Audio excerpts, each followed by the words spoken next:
Hello students, तो class 10th में periodic classification of elements में लेते हैं एनसीईआरटी एग्जाम्पलर का क्वेश्चन नंबर 31। ओके, और अगर आपको क्वेश्चन नंबर 1 to 30 का बच्चों सॉल्यूशन चाहिए तो जाइए कमेंट सेक्शन में, कमेंट पिन किया हुआ है, पिन कमेंट पे आप रीड मोर पे क्लिक करोगे अगर, तो आपको इसके पहले के क्वेश्चंस के सॉल्यूशन मिल जाएंगे वीडियो के फॉर्म में। वहां पे हर एक क्वेश्चन को मैंने डिटेल में समझाया है। इसके अलावा बच्चों अगर ये चैप्टर आपने अभी तक नहीं पढ़ा है तो चैप्टर का भी लिंक ऊपर दिया होगा, वहां से आप चैप्टर को कंप्लीट कर सकते हैं। ठीक है, पहले चैप्टर पढ़ाया है, फिर एनसीईआरटी एग्जाम्पलर के सॉल्यूशन हमने यहाँ पे कराए हुए हैं। ठीक है, तो आइए स्टार्ट करते हैं क्वेश्चन नंबर 31। बच्चों क्वेश्चन नंबर 31 सबसे पहले तो आप समझ लीजिए कि कहना क्या चाहता है और एग्जाम में हमें लिखना क्या है। ठीक है, और ये एक इंपॉर्टेंट क्वेश्चन एग्जाम के लिए बोल रहा है hydrogen occupies a unique position in the modern periodic table, justify your answer. देखो बच्चों, आप जब गूगल करोगे ना और पोजीशन ऑफ हाइड्रोजन देखोगे मॉडर्न पीरियोडिक टेबल में, तो पता है आपकी बुक में तो कैसे किया हुआ है, समझो जरा। आपकी बुक में देखो कुछ ऐसा पीरियोडिक टेबल आपने देखा हुआ है, ये कुछ इस तरीके से। ठीक है, ये ऐसा पीरियोडिक टेबल आपने देखा है, long form of periodic table. यहां कहीं हाइड्रोजन आता है ना ग्रुप नंबर 1 में, आपने देखा है। ठीक है, और यहां कहीं हीलियम आता है, ये ग्रुप नंबर 18 में, ऐसा आपने देखा हुआ है। ठीक है, तो आप जब गूगल करोगे तो आपको देखो क्या दिखाई पड़ेगा, कुछ इस तरीके का आपको दिखाई पड़ेगा। देखो बच्चों, कुछ इस तरीके का आपको दिखाई पड़ेगा पीरियोडिक टेबल। ठीक है, हाइड्रोजन को उन्होंने यहां पर देखो ग्रुप नंबर 1 में नहीं रखा है, पता है, बिल्कुल भी। ये आपकी पीरियोडिक टेबल है ऐसे, ये बिल्कुल भी अलग से बच्चों हाइड्रोजन को इन्होंने लिख दिया। तो यही क्वेश्चन आपसे पूछा गया है क्या कि मॉडर्न पीरियोडिक टेबल, मतलब जो लेटेस्ट आजकल यूनिवर्सिटीज वगैरह में पढ़ाई जा रही है ना, उसमें हाइड्रोजन को एक यूनिक मतलब अद्वितीय जैसा कोई और ना हो, बिल्कुल ही अलग पोजीशन क्यों दी गई है, एक यूनिक पोजीशन क्यों दी गई है। ठीक है, क्यों ऑक्यूपाई करता है हाइड्रोजन इस पीरियोडिक टेबल में, एक यूनिक प्लेस क्यों ऑक्यूपाई करता है, तो ये क्वेश्चन है। पहले तो आप क्वेश्चन समझ लो। ठीक है, हमारी बुक में तो चलो ऐसे, ठीक है, आप देखोगे तो आजकल जो यूनिवर्सिटीज वगैरह में पढ़ाया जा रहा है हाइड्रोजन को यहाँ पे प्लेस किया गया है। तो कह रहा है इस बात का आप सपोर्ट करो, यही तो लिखा है ना, कह रहा है कि जस्टिफाई द स्टेटमेंट। चलो तो हम देखो बच्चों कैसे जस्टिफाई करेंगे इसको, हम इस तरीके से जस्टिफाई करेंगे। पहले हम बताएंगे कि हाइड्रोजन को क्यों ग्रुप नंबर 1 में रखा जाना चाहिए, फिर हम बताएंगे कि हाइड्रोजन को क्यों ग्रुप नंबर 17 में रखा जाना चाहिए। बात समझो बच्चों, यहां कहीं 17 आता है ना हाइड्रोजन फैमिली वाला, आपने देखा है, ये ग्रुप नंबर 17 यहां आता है। ठीक है, जिसमें क्या आता है आपका बताइए, फ्लोरीन, क्लोरीन, ब्रोमीन, आयोडीन। ठीक है, फ्लोरीन, क्लोरीन, ब्रोमीन, आयोडीन, ये आता है। ठीक है, तो पहले हम उनको बताएंगे क्या कि भाई ग्रुप नंबर 1 में क्यों रखा जाना चाहिए, फिर हम उनको बताएंगे ग्रुप नंबर 17 में क्यों रखा जाना चाहिए, फिर हम ये बताएंगे कि हाइड्रोजन अब क्यों ग्रुप नंबर 1 में नहीं रखा जाना चाहिए और क्यों ग्रुप नंबर 17 में नहीं रखा जाना चाहिए, उसको काउंटर करेंगे एग्जांपल देके। और फिर हम बोल देंगे भाई इसलिए हाइड्रोजन की जो प्रॉपर्टी है, हाइड्रोजन की जो पोजीशन है वो बिल्कुल यूनिक होनी चाहिए। तो आइए देखते हैं। सबसे पहले जो हमें पढ़ाया गया कि भाई ग्रुप नंबर 1 में क्यों रखा जाता है हाइड्रोजन को, तो समझो बच्चों, देखो ये जो ग्रुप नंबर 1 है इसमें आपका क्या क्या आता है बताइए, यहाँ पे हम लिख देते हैं, जगह नहीं है थोड़ी सी। देखिए ग्रुप नंबर 1 में हाइड्रोजन, लिथियम, सोडियम, पोटेशियम, बस इतना ही लेते हैं। ठीक है, तो यहाँ पर अगर आप इलेक्ट्रॉनिक कॉन्फ़िगरेशन देखोगे, ठीक है, तो हाइड्रोजन का इलेक्ट्रॉनिक कॉन्फ़िगरेशन कितना होता है 1। ठीक है, इसके K शेल में 1 इलेक्ट्रॉन जाते हैं। लिथियम का कितना होता है 2,1, सोडियम का कितना होता है 2,8,1, पोटेशियम का होता है 2,8,8,1। ठीक है, तो आप क्या देख रहे हो, ग्रुप नंबर 1 के सभी जो एलिमेंट्स हैं, मतलब हाइड्रोजन को अगर हम थोड़ी देर के लिए छोड़ दें, ठीक है, तो ये देखो ये जो एल्कली मेटल्स हैं आपके, यानी कि लिथियम, सोडियम, पोटेशियम, तो इनके आउटर मोस्ट में यानी कि वैलेंस शेल में कितने इलेक्ट्रॉन जा रहे हैं 1 इलेक्ट्रॉन जा रहे हैं। तो हम बोल सकते हैं कि एल्कली मेटल्स का जो इलेक्ट्रॉनिक कॉन्फ़िगरेशन है जैसा, उसी के सिमिलर तो हाइड्रोजन का है, क्योंकि भाई हाइड्रोजन के भी वैलेंस शेल में तो 1 इलेक्ट्रॉन जा रहे हैं। ठीक है ना, और अगर इलेक्ट्रॉनिक कॉन्फ़िगरेशन सिमिलर है तो हमको उनको सेम ग्रुप में रखना पड़ेगा। बात समझ में आई कि नहीं आई? ठीक है, तो इस तरीके से सबसे पहली बच्चों हमने जो बात करी, यहां पर हमने लिखा फर्स्ट पॉइंट कि both hydrogen and alkali metals have, same नहीं लिखना है, similar outer electronic configuration as both have 1 electron in the valence shell. Valence shell कौन सी होती है, सबसे आउटर मोस्ट शेल क्या होती है, वैलेंस शेल होती है, जहां वैलेंस इलेक्ट्रॉन रहता है। ठीक है ना, ओके, चलो बहुत बढ़िया। तो ये बात आपको पॉइंट समझ में आया। क्या लिखा हमने यहां पर, हमने लिखा both hydrogen and alkali metals have similar outer electronic configuration as both have 1 electron in the valence shell. मतलब एल्कली मेटल्स के भी वैलेंस शेल में 1 इलेक्ट्रॉन होते हैं और हाइड्रोजन के भी वैलेंस शेल में 1 इलेक्ट्रॉन होते हैं। Therefore hydrogen can be place, मैंने शॉर्ट में लिखा, आप पूरा लिखेगा, therefore hydrogen can be place in group number 1। तो हमने बताया हाँ भाई हाइड्रोजन को इस तरीके से ग्रुप नंबर 1 में प्लेस किया जा सकता है, इतनी बात हमने करी। फिर सेकंड पॉइंट में हमें क्या करना है बच्चों, सेकंड पॉइंट में हमें यह बताना है कि हाइड्रोजन की जो इलेक्ट्रॉनिक कॉन्फ़िगरेशन होता है, ठीक है, ध्यान चेक करिए, both hydrogen and halogen have similar outer electronic configuration. ठीक है, both have 1 electron less than the nearest inert gas configuration. अब देखो ये बहुत इंपॉर्टेंट चीज हमने बच्चों यहां पर लिखी हुई है। देखिए हमने कैसे बोला, यहां पर तो हमने क्या बोला, ग्रुप नंबर 1 के लिए हमने बोला भाई कि एल्कली मेटल्स के भी आउटर मोस्ट में 1 इलेक्ट्रॉन होते हैं, ठीक है, और हाइड्रोजन के भी आउटर मोस्ट में 1 इलेक्ट्रॉन होते हैं। लेकिन जब ग्रुप नंबर 17 से हमने कनेक्ट किया तो आइए हम आपको दिखाते हैं बच्चों। ग्रुप नंबर 17 में अगर आप आएंगे तो आपको क्या मिलेगा बताइए, आपको मिलेगा फ्लोरीन, क्लोरीन, ब्रोमीन, आयोडीन, ठीक है। तो फ्लोरीन और क्लोरीन से मैं आपको समझाता हूं। फ्लोरीन का इलेक्ट्रॉनिक कॉन्फ़िगरेशन क्या होता है बताइए, 2,7, ठीक है। क्लोरीन का क्या होता है बताइए, 2,8,7। तो इलेक्ट्रॉनिक कॉन्फ़िगरेशन सबको पता है। अब आप अगर ध्यान दें स्टूडेंट्स, ध्यान दें, तो ये जो फ्लोरीन है अगर इसको एक इलेक्ट्रॉन कहीं से मिल जाए तो इसका ऑक्टेट कंप्लीट हो जाएगा। चेक करो, इसके आउटर मोस्ट में 7 इलेक्ट्रॉन्स हैं। अगर क्लोरीन को एक इलेक्ट्रॉन कहीं से मिल जाए तो इसका आउटर मोस्ट कंप्लीट हो जाएगा, मतलब आउटर मोस्ट में इसके ऑक्टेट कंप्लीट हो जाएगा, है ना। K shell, L shell, M shell जो है उसमें 8 इलेक्ट्रॉन हो जाएंगे, ऑक्टेट कंप्लीट हो जाएगा। बात समझ में आई?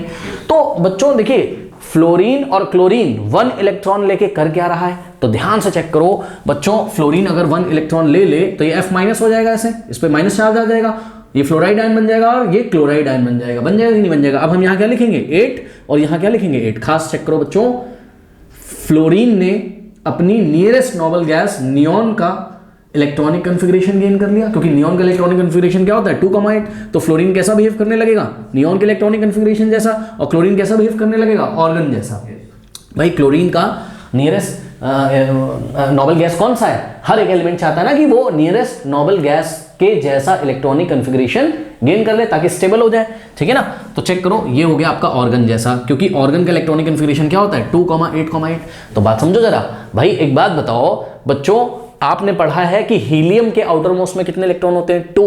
तो हीलियम भी तो स्टेबल है, हीलियम भी तो रिएक्ट नहीं करता है। ध्यान से चेक करो ना, यहाँ पर ग्रुप नंबर 18 में, यहाँ पर जो राइट में आता है आपका ग्रुप नंबर 18, अब देखिए बच्चों यहाँ पे जगह तो है नहीं, ठीक है। तो ग्रुप नंबर 18 में आप देखोगे तो क्या क्या आता है यहाँ पर ग्रुप नंबर 18 में, हीलियम है ना, नियॉन और ऑर्गन, और भी आते हैं। तो यहाँ पर देखिए हीलियम, ठीक है, नियॉन, ऑर्गन। थोड़ा सा मैंने गलत लिख दिया, मुझे थोड़ा सा ऊपर से नीचे आना चाहिए था यहाँ पर, तो यहां से कहीं हीलियम, ठीक है, नियॉन, ऑर्गन। अब चेक करो, फ्लोरीन ने एक इलेक्ट्रॉन गेन करके नियॉन जैसा और क्लोरीन ने एक इलेक्ट्रॉन गेन करके ऑर्गन जैसा। तो सुनो, हीलियम का जो इलेक्ट्रॉनिक कॉन्फ़िगरेशन होता है वो क्या होता है, इसके आउटर मोस्ट में 2 इलेक्ट्रॉन होते हैं और K शेल में इसके पास 2 ही तो इलेक्ट्रॉन होते हैं, और दोनों कहां रहते हैं K शेल में। तो K शेल तो पूरी भरी हुई है, ड्यूप्लेट कंप्लीट है। ड्यूप्लेट कंप्लीट हो या ऑक्टेट कंप्लीट हो तो स्टेबल होता है, तो हीलियम तो क्या है, स्टेबल है। अब हाइड्रोजन के आउटर मोस्ट में अगर आप ध्यान से चेक करें स्टूडेंट्स, हाइड्रोजन का ये सिंबल हमने बनाया, इसके आउटर मोस्ट में K शेल में भी ओनली 1 इलेक्ट्रॉन है। तो अगर ये कहीं से 1 इलेक्ट्रॉन गेन कर ले, अगर ये कहीं से 1 इलेक्ट्रॉन गेन कर ले तो इसके K शेल में कितने इलेक्ट्रॉन हो जाएंगे, 2 इलेक्ट्रॉन हो जाएंगे।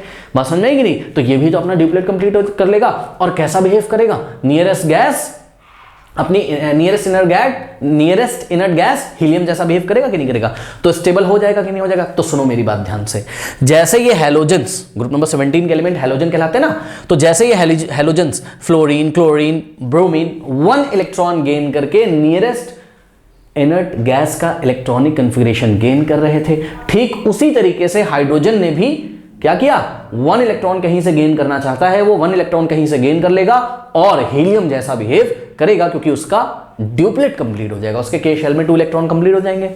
सही है, बात समझ में आई? तो यहां पर बच्चों आप देख रहे हो कि हाइड्रोजन कैसा बिहेव कर रहा है, हैलोजन सा बिहेव कर रहा है कि नहीं कर रहा है। तो यही बात हमने यहां पर लिखी हुई है सेकंड पॉइंट में, ध्यान से चेक करिए। हमने लिखा है both hydrogen and halogens have similar outer electronic configuration.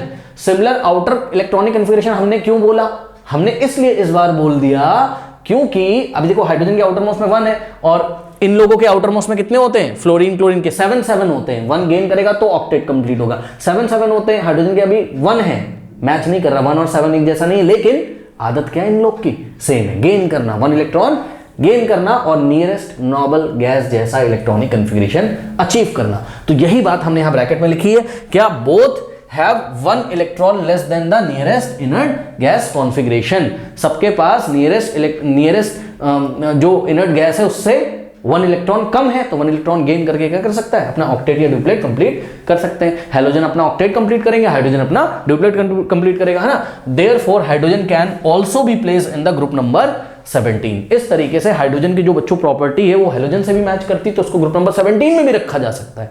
तो देखा, अभी अभी हमने बोला कि इसको ग्रुप नंबर 1 में भी रखा जा सकता है, अभी भी हमने बोला कि इसको ग्रुप नंबर 17 में भी रखा जा सकता है। 2 बातें हमने बोल दी। अब हम क्या करेंगे, इसी बात को काउंटर करेंगे। देखो अभी यहाँ पे देखो यहाँ पे एक और ये भी चर्चा का विषय है कि भाई ग्रुप नंबर 1 में रखें कि 17 में, ये तो दोनों से सिमिलर है, ठीक है ना। अब हम इन दोनों ही बातों को काउंटर कर देंगे कैसे काउंटर करेंगे, ध्यान से सुनिए बच्चों। ये जो हाइड्रोजन होता है, ठीक, हाइड्रोजन का एटॉमिक नंबर कितना होता है, 1 होता है, ठीक है। हाइड्रोजन का ना साइज बहुत छोटा होता है, हाइड्रोजन के एटम का साइज बहुत छोटा होता है, और हाइड्रोजन के एटम का साइज बच्चों छोटा होने के कारण हाइड्रोजन की जो केमिकल प्रॉपर्टीज हैं वो कभी कभी बिल्कुल भी अलग तरीके से बिहेव करता है। किससे? ना तो वो एल्कली मेटल जैसा बिहेव करता है, ना तो वो हैलोजन जैसा बिहेव करता है। बात समझ नहीं? तो अभी आपने क्या देखा, ये एल्कली मेटल में रखा जाना था, फिर आपने क्या देखा, हैलोजन में रखा जाना था, फिर आपने क्या देखा, हाइड्रोजन का साइज इतना छोटा है कि उसकी कुछ केमिकल प्रॉपर्टीज ना तो एल्कली मेटल जैसी है, ना तो आपका हैलोजन जैसी। तो इसका मतलब उठा के ही हाइड्रोजन को कहां रख दो, बिल्कुल अलग रख दो। तो इसलिए हाइड्रोजन की यूनिक प्रॉपर्टी होनी चाहिए। अब सुनिए आगे क्या लिखना है, इसको काउंटर करने के लिए आपको यह बताना है बच्चों कि हाइड्रोजन का साइज बहुत छोटा होता है। एक एग्जांपल आपको क्लास 10th में देना है, वैसे तो आप 11th में जाओगे ना डिटेल में पढ़ोगे हाइड्रोजन चैप्टर, बट अभी आपको यह बताना है कि हाइड्रोजन का जो ऑक्साइड होता है, हाइड्रोजन के ऑक्साइड का नाम आपको याद है H2O, वाटर। हाइड्रोजन का ऑक्साइड क्या होता है, H2O, ठीक है। तो हाइड्रोजन का जो ऑक्साइड होता है वाटर, वो न्यूट्रल होता है, लगभग न्यूट्रल होता है। वैसे तो एसिडिक बेसिक दोनों नेचर होता है वाटर में, आपके क्लास 11th में पढ़ोगे, उसको छोड़ो आप, ठीक है। लेकिन अभी के लिए आप ये समझिए कि वाटर क्या है, हाइड्रोजन का ऑक्साइड है और ये न्यूट्रल है। तो ध्यान से चेक करिए, हाइड्रोजन का ऑक्साइड न्यूट्रल हो गया। लेकिन एल्कली मेटल्स का ऑक्साइड जो होता है बच्चों, ये एल्कली मेटल्स का जो ऑक्साइड होता है, ये मेटल्स है, इसलिए इनके मेटल का जो ऑक्साइड होगा वो कैसा होगा, बेसिक इन नेचर होता है, ठीक। और हैलोजन के जो ऑक्साइड आपको मिलेंगे, ठीक है, हैलोजन के जो ऑक्साइड मिलेंगे, हैलोजन क्या है, नॉन मेटल, और नॉन मेटल के ऑक्साइड कैसे होते हैं, एसिडिक इन नेचर। अब चेक कर लो, हाइड्रोजन का क्या हो गया, न्यूट्रल हो गया, हाइड्रोजन का ऑक्साइड न्यूट्रल हो गया। एल्कली मेटल का क्या हो गया, ऑक्साइड बेसिक हो गया, और हैलोजन का क्या हो गया, एसिडिक हो गया। तो फिर से कहीं ना कहीं आप क्या देख रहे हो, हाइड्रोजन की जो प्रॉपर्टी है क्या, ऑक्साइड बनाने वाली, वो एल्कली मेटल से भी नहीं मैच कर रही और हैलोजन से भी नहीं मैच कर रही। तो काउंटर हो गई बात कि भाई इसको ना तो हम ग्रुप नंबर 1 में रखें, ना तो 17 में रखें, इसको हम अलग से ही एक पोजीशन दे देते हैं यहाँ कहीं टॉप पे। बात समझ नहीं कि नहीं? तो यही बात हमने यहाँ पर लिखी हुई है। देखिए आगे क्या आपको रीजन लिखना है एग्जाम में, क्या कि hydrogen atom size is very small in size. Hydrogen का जो एटम का साइज होता है बहुत छोटा होता है, ठीक है। इसलिए क्या होता है, many properties of hydrogen are different from alkali metals and halogens, ठीक है। एग्जाम्पल आपको क्या देना है क्लास 10th में, आपको बताना है कि भाई the oxide of hydrogen is means H2, that is H2.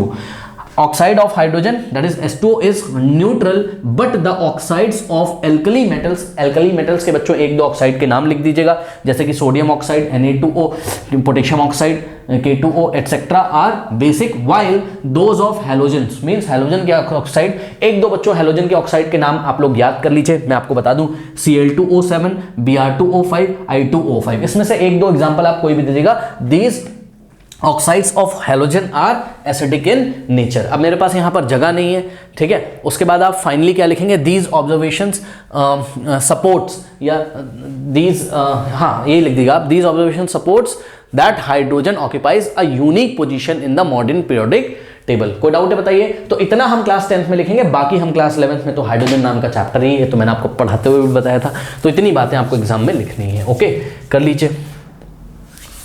Now students question number 32 देखिए, बहुत ही बढ़िया क्वेश्चन है।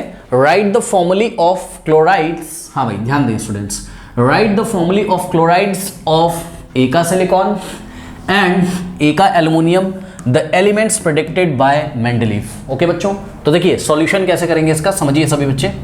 सॉल्यूशन हम इस तरीके से करेंगे, सबसे पहले हमने यहाँ पे हेडिंग लगाई कि हम बनाने जा रहे हैं क्या, क्लोराइड ऑफ व्हाट, ए का सिलिकॉन बनाएंगे सबसे पहले, क्लोराइड ऑफ ए का सिलिकॉन बनाएंगे सबसे पहले, करेक्ट। उसके बाद बनाएंगे, अभी रुक जाओ, और ये दूसरी हेडिंग, ये पार्ट ए सपोज हम सॉल्व कर रहे हैं, पार्ट बी। अब हम बनाएंगे क्या यहां पर, क्लोराइड ऑफ व्हाट, ए का एल्युमिनियम बनाएंगे, ठीक है, क्लोराइड ऑफ ए का एल्युमिनियम। अब देखो बच्चों, अगर आपको क्लोराइड बनाना है तो सबसे पहले तो आपको यह पता होना चाहिए कि क्लोराइड क्या होता है, ठीक है ना। क्लोराइड सभी बच्चों को पता होगा मेरे ख्याल से। देखिए ग्रुप नंबर 17 में बच्चों हैलोजन फैमिली होती है, ग्रुप नंबर 17। ये देखिए फ्लोरीन, क्लोरीन, ब्रोमीन, आयोडीन और एसिटाइन आता है नीचे, तो उसको छोड़ो। ये देखिए क्लोरीन से क्लोराइड बनेगा, कैसे बनेगा, क्लोरीन का एटॉमिक नंबर कितना होता है स्टूडेंट्स, 17 का इलेक्ट्रॉनिक कन्फिग्रेशन करिए 2,8,7। तो ये जो बच्चों क्लोरीन का इलेक्ट्रॉनिक कन्फिग्रेशन है 2,8,7 होता है, करेक्ट।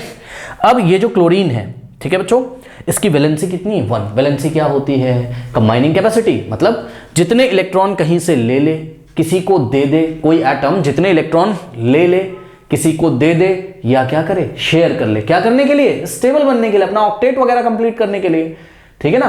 तो ध्यान से बच्चों चेक करो, ये जो क्लोरीन है वो एक इलेक्ट्रॉन जब ले लेता है तो इसके आउटर मोस्ट में कितने हो जाते हैं 8 इलेक्ट्रॉन्स, यानी कि हमारे पास क्या आ जाता है क्लोराइड आयन Cl-, क्योंकि जब एक इलेक्ट्रॉन आएगा तो एक एक्स्ट्रा माइनस आ जाएगा उसके ऊपर इलेक्ट्रॉन की वजह से, इसलिए हमने लिखा है Cl-, यानी कि क्लोराइड बनाने के लिए आपके पास क्या होना चाहिए Cl- होना चाहिए।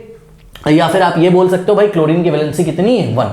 देखो बच्चों वैलेंसी प्लस या माइनस नहीं होती है, हम आपको कई बार बता चुके हैं मतलब क्लास में, valency is only combining capacity. हाँ ये -1 हमने इसलिए लिखा है क्योंकि हम अज्यूम करके चल रहे हैं कि क्लोरीन ने एक इलेक्ट्रॉन एक्सेप्ट कर लिया, ले लिया है किसी से, ठीक है। मोटी मोटी बात मैं आपको ये बताना चाहता हूं कि ग्रुप नंबर 17 की जो वैलेंसी होती है वो कितनी होती है 1 होती है, ठीक है। तो ग्रुप नंबर 17 की बच्चों वैलेंसी कितनी होती है 1 होती है, ये तो आपको पता है। यानी कि क्लोराइड बनाने के लिए आपके पास यहाँ Cl-1 लिख लो या ऐसे Cl करके 1 लिख लो, मतलब आप सोच लो हाँ भाई क्लोरीन की वैलेंसी कितनी 1, ऐसे सोच लो।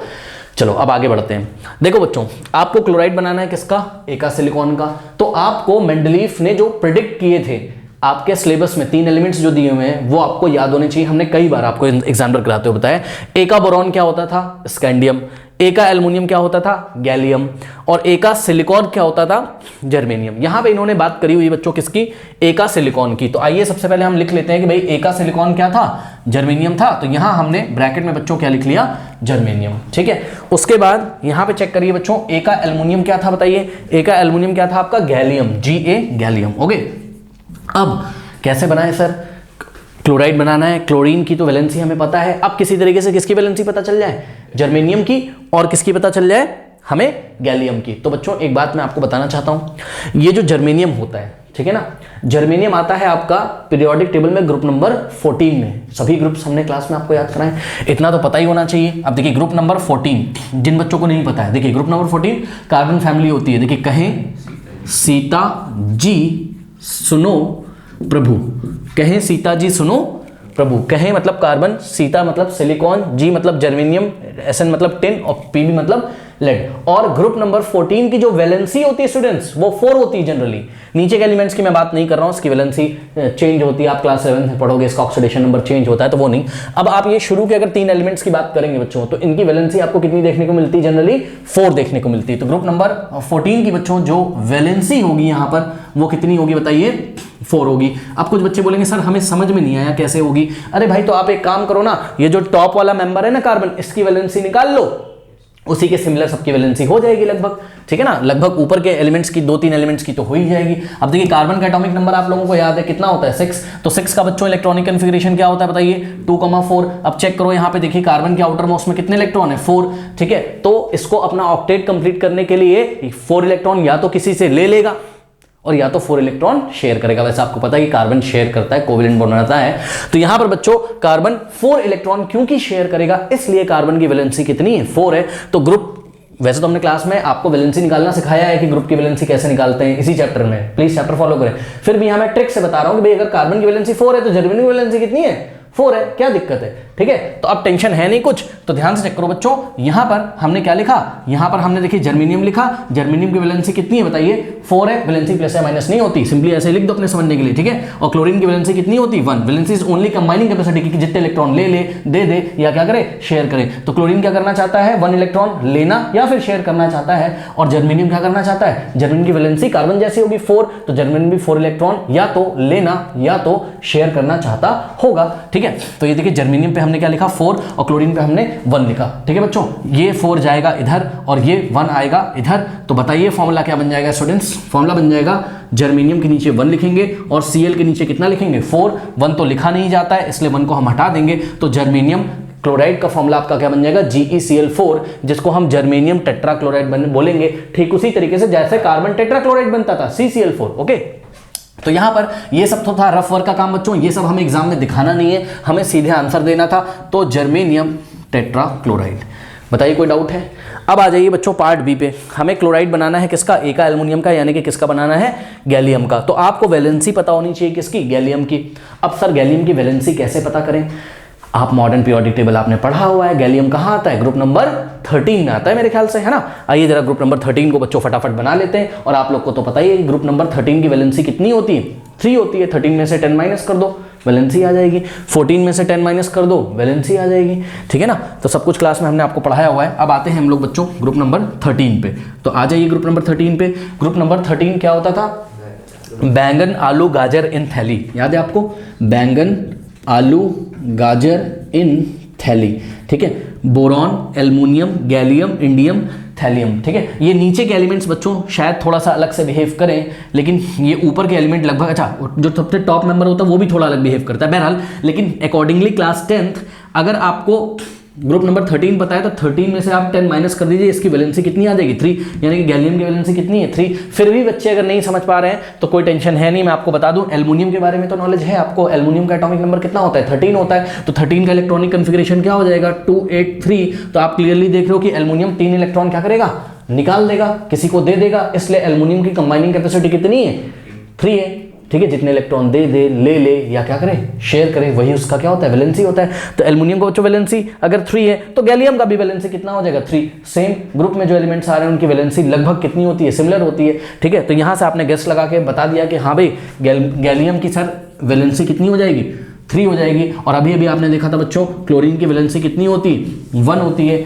3 जाएगा इधर, 1 आएगा इधर, तो ये आपका जो फॉर्मूला बनेगा यहीं पे बना लेते हैं। तो Ga1 और Cl3, 1 तो लिखा नहीं जाता है तो क्या बनेगा गैलियम क्लोराइड का फॉर्मूला बना GaCl3। और ये सब तो बच्चों रफ वर्क का काम है तो इसको हम हटा देते हैं। बताइए कोई डाउट है, कर लीजिए।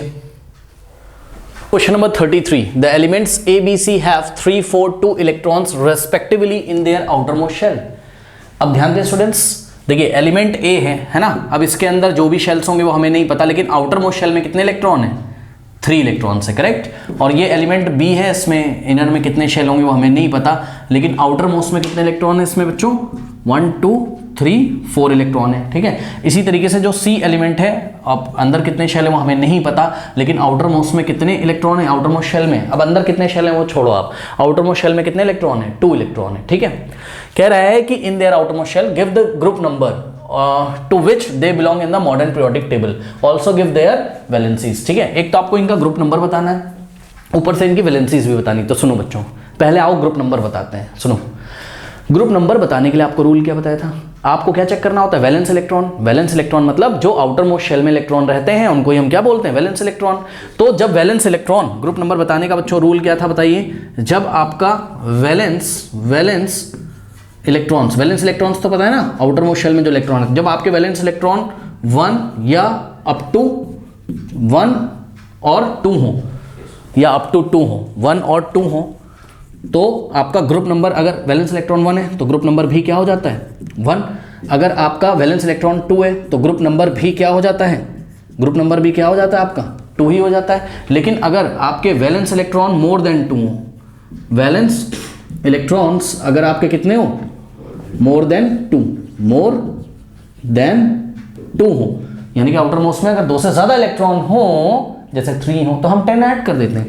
तो ग्रुप नंबर कैसे निकालते हैं हम लोग, इज इक्वल्स टू VE मतलब valence electrons, number of valence electrons, number of valence electrons में हम लोग क्या कर देते हैं स्टूडेंट्स, +10 कर देते हैं। यहां पर एक एक्सेप्शनल केस होता है हीलियम का, याद है। अगर किसी एटम के पास 2 ही इलेक्ट्रॉन है, अगर किसी एटम के पास 2 ही इलेक्ट्रॉन है तो वो हीलियम का एटम होता है और वो ग्रुप नंबर 18 में आता है। अब यहां ये मत बोल दीजिएगा भाई हीलियम के तो वैलेंस शेल में 2 इलेक्ट्रॉन है, हाँ हीलियम के वैलेंस शेल में 2 ही इलेक्ट्रॉन है, ठीक है। लेकिन हीलियम को, क्योंकि इसका ड्यूप्लेट कंप्लीट है, तो हीलियम को ग्रुप नंबर 2 में नहीं रखेंगे, ग्रुप नंबर 18 में रखेंगे। बात समझ में आई कि नहीं। तो सुनो, अभी तो इन्होंने आपसे क्या बोला है, 3, 4 एंड 2 इलेक्ट्रॉन्स हैं। ए के पास कितने आउटर मोस्ट में, 3। तो बताओ ए का ग्रुप नंबर कितना हो जाएगा, हाँ 3 प्लस क्या करेंगे, 3 + 10 कर देंगे, बिकॉज ये जो वैलेंस इलेक्ट्रॉन है ए में, आउटर मोस्ट शेल में जो इलेक्ट्रॉन्स हैं मोर देन 2 हैं। तो ग्रुप नंबर कैसे निकलेगा, नंबर ऑफ वैलेंस इलेक्ट्रॉन 3 + 10, 13 आ जाएगा। तो ए का ग्रुप नंबर कितना हो जाएगा बच्चों, 13 हो जाएगा। यानी कि अगर हम आपसे पूछें कि ये, चलो अभी ये बात हम आपसे बाद में करते हैं, चलो अब बी का निकाल लेते हैं पहले, ठीक है। हाँ, अब देखो बी में वैलेंस इलेक्ट्रॉन कितने 4, ये भी तो मोर देन 2 है, तो ग्रुप नंबर कैसे निकलेगा 4 + 10 14, ठीक है। तो इसका ग्रुप नंबर कितना आ जाएगा बच्चों, बी का ग्रुप नंबर, ये GN नंबर मतलब ग्रुप नंबर 14 आ गया, ठीक। अब सी का, सी में कंफ्यूज हो जाते हैं बच्चे, कहते हैं सर वैलेंस इलेक्ट्रॉन 2 दिया है, क्या ये हीलियम होगा। सुनो, आपको क्वेश्चन में उसने ये थोड़ी ना बोला है कि भाई टोटल इलेक्ट्रॉन्स ही उसके पास 2 हैं, ऐसा तो नहीं बोला है। अगर वो बोल देता कि हाँ भाई एटॉमिक नंबर 2 है तो हम समझ जाते हैं हाँ इसके पास टोटल इलेक्ट्रॉन 2 है, या तो वो बोल देता टोटल इलेक्ट्रॉन ही 2 है, बात समझ नहीं, तो हाँ भाई इसका मतलब वो हीलियम है, ठीक है। लेकिन अभी तो ऐसा नहीं बोला, वो तो बोला वैलेंस शेल में कितने इलेक्ट्रॉन है 2, ठीक है। हाँ वो हीलियम हो सकता होगा, लेकिन हम जनरल वे में आंसर करेंगे तो अभी हम इसको क्या बोलेंगे, ग्रुप नंबर 2 का एलिमेंट। अगर एटॉमिक नंबर 2 दिया होता तो ये हीलियम होता, तो अभी तो हम इसको क्या बोलेंगे, सी को ग्रुप नंबर 2 में डालेंगे। सी का ग्रुप नंबर क्या है 2 है। अब सुनो बच्चों, अब मैं आपसे क्वेश्चन पूछता हूं, मैं आपसे पूछता हूं, बताओ ये अगर हम आपसे क्वेश्चन बढ़ा के पूछ लें, अभी हम इसकी वैलेंसीज की बात करेंगे, रुक जाओ बच्चों, ये बताओ कि ये एलिमेंट ए क्या क्या हो सकता है। तो आप बोलोगे सर ग्रुप नंबर 13 में चले जाओ, जो जो एलिमेंट्स हो सकते हैं उसमें से कोई भी एलिमेंट ए हो सकता है। तो हम चले गए ग्रुप नंबर 13 में बच्चों, यहाँ पे फटाफट। हाँ भाई ग्रुप नंबर 13 क्या होता था बच्चों, बैंगन, आलू, गाजर, इन, थैली, ठीक है। तो इनमें से कोई भी एलिमेंट हो सकता है, तो ए एलिमेंट इनमें से कुछ भी हो सकता है, यह हालांकि पूछा नहीं गया, मैं आपको बता रहा हूं। उसके बाद ग्रुप नंबर 14, ठीक है। तो ग्रुप नंबर 14 मतलब अगर हम आपसे पूछें बी कौन कौन सा एलिमेंट पॉसिबल हो, मतलब बी क्या क्या हो सकता है, तो आप बोले ग्रुप नंबर 14 का कोई भी एलिमेंट हो सकता है। कहें सीता जी, सुनो, प्रभु, तो इसमें से कुछ भी हो सकता है, carbon, silicon, germanium, tin, lead, है ना, बात समझ में। और ये बच्चों सी क्या क्या हो सकता है, हाँ तो ये देखो बी ग्रुप नंबर 14 का कोई भी एलिमेंट हो सकता था, और सी ग्रुप नंबर 2 का, group number 2 alkaline earth metal होता था, क्या बेटा, मांगे, कार, स्कूटर, बाप, राजी। तो इसमें से कोई एलिमेंट हो सकता है कौन, सी। तो सी इस ग्रुप का कोई भी एलिमेंट हो सकता है। वो पूछ भी सकते थे ना कि ये ABC क्या क्या हो सकते हैं, बताओ, पूछा जा सकता है एग्जाम में, ठीक है। अच्छा बात है बच्चों वैलेंसीज पे, तो एक बात बताइए बच्चों, ग्रुप नंबर 13 की वैलेंसी कितनी होती है, बोलो 3 होती है। कैसे होती है सर 3, अरे भाई ग्रुप नंबर 13 में आप एल्यूमिनियम को पकड़ लीजिए, इसका इलेक्ट्रॉनिक कॉन्फ़िगरेशन कितना होगा 2,8,3, तो ये 3 इलेक्ट्रॉन बाहर निकाल देगा, किसी को दे देगा और अपना ऑक्टेट कंप्लीट कर लेगा, बात समझ में। वैसे भी वैलेंसी हम कैसे निकालते हैं, ग्रुप नंबर में से हम 10 माइनस कर देंगे, 13 - 10 कितना आ जाएगा 3,